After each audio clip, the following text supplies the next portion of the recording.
Good day, everyone, and welcome to 12 at 12. Today we have Damon Sauer, and he's full-time faculty in digital photography. He's going to present on Lightroom, Classic or CC, a brief overview. So I'm going to start sharing your screen there. Damon? All right. All right, so can you see that? I can. Go for it. Okay, great. Hi, everyone.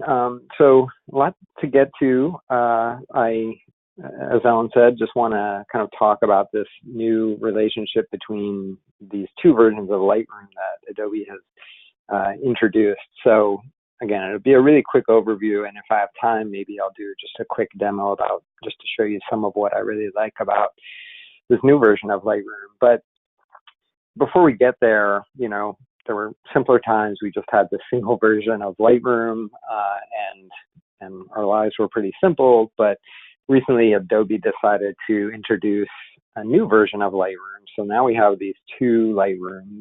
The version that we formerly knew as Lightroom is now Lightroom Classic, and this new version of Lightroom is what is Lightroom. So, of course, that made some difficulties in terms of dealing with students and even just kind of getting clarity in our own minds. But with that sort of naming issue aside, I think there's some really nice sort of new capabilities that are introduced with this version of Lightroom. So Lightroom Classic, the Lightroom that we knew, was primarily designed for computers, desktop, laptop use. This new version, what is called Lightroom now, is really meant to be used on all these different devices, desktop or mobile devices, and to keep all of those things sort of linked together, synced up, so that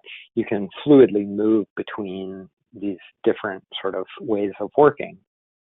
So I think that's a really great new capability once you get past the language of sort of figuring out what software you're talking about when you talk about Lightroom. So like I said, this new version of Lightroom keeps all of your devices linked up so that you can see essentially the same experience on the desktop version of Lightroom or a mobile version on a tablet or a phone, and you essentially have the same capabilities on all of the devices, maybe except for taking pictures on a desktop.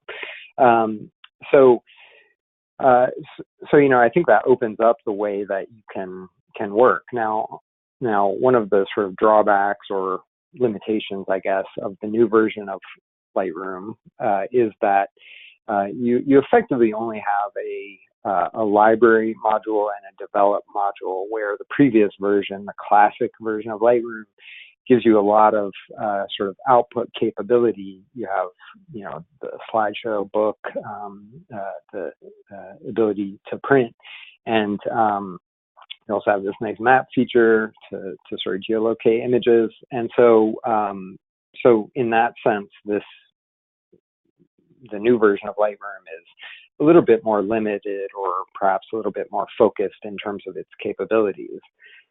But what I think the most important thing is with this new version is that you really have all of the same editing capabilities when you're working on your images that you had or have, I guess, with the classic version of Lightroom. So even though the naming conventions and the interface is going to be a little bit different depending on which version of Lightroom you're using, it's in terms of the features, they're really the same image editing feature set. So I think that's really, really powerful, and I actually really enjoy the ability to edit on a tablet. I mean, it's the interface, I think, is really pretty well done. So again, just to kind of compare what you have available, this is what the desktop version of Lightroom, this new version of Lightroom, looks like. And those of you that have used what is now the classic version, the old version of Lightroom, it should look pretty familiar. It's a little bit more kind of minimal in terms of the interface, but you see most of the same things that you saw in that classic version. But what I think is important to note is that when you now we're looking at the tablet, the iPad version. When you switch over, it's really a very similar sort of interface, and again, what I think is so powerful is that you have access to all the same tools that you had in the desktop version of Lightroom, and similarly, you have pretty much all the same tools that you have in the previous version of Lightroom, the classic version. So again, that means these mobile, the phone and tablet versions are really powerful. And so of course you have this classic version of Lightroom and the new version of Lightroom. And if you've used Lightroom in the past, you're probably kind of wondering how they fit together, how they sort of talk to one another. And I think Adobe's done pretty well with this. If you sign into all your accounts and you start using the new version of Lightroom, and you open up your classic version, you're going to see that those images are automatically synced. That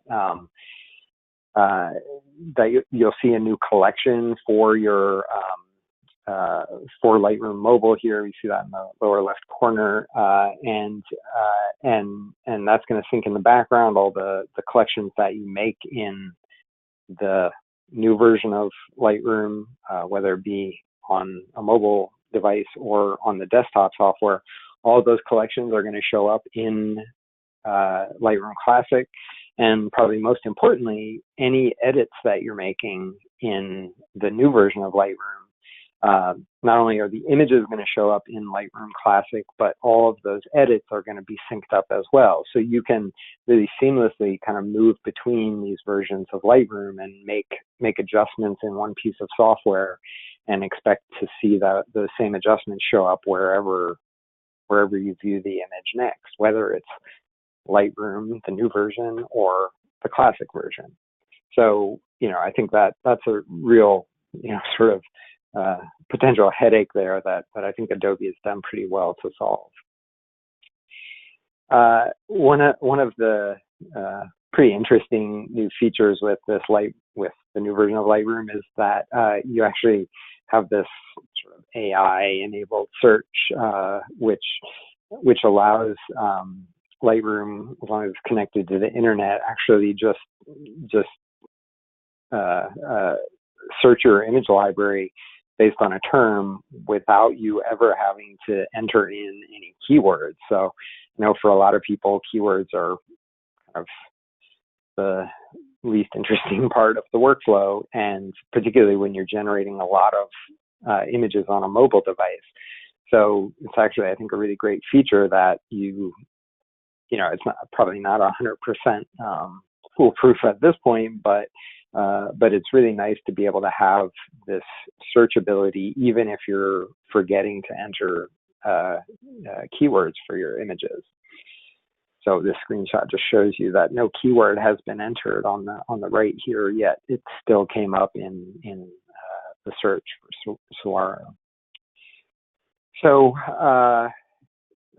just to kind of summarize some of what I think are the best new features in this.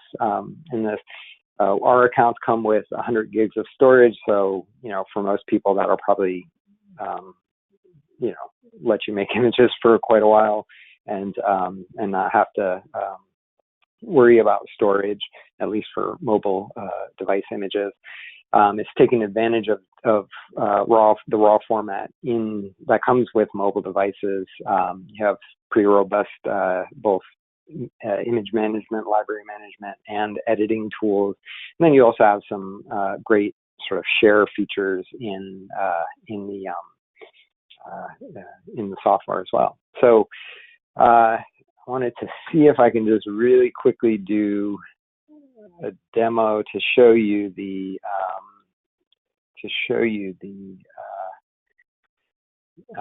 interface. It's, I guess, maybe a little small, but you get the idea. One of the things that I really like is, all the pinch zoom and the editing. I think is pretty intuitive. It kind of drops out the interface and shows you the precise value of your adjustment.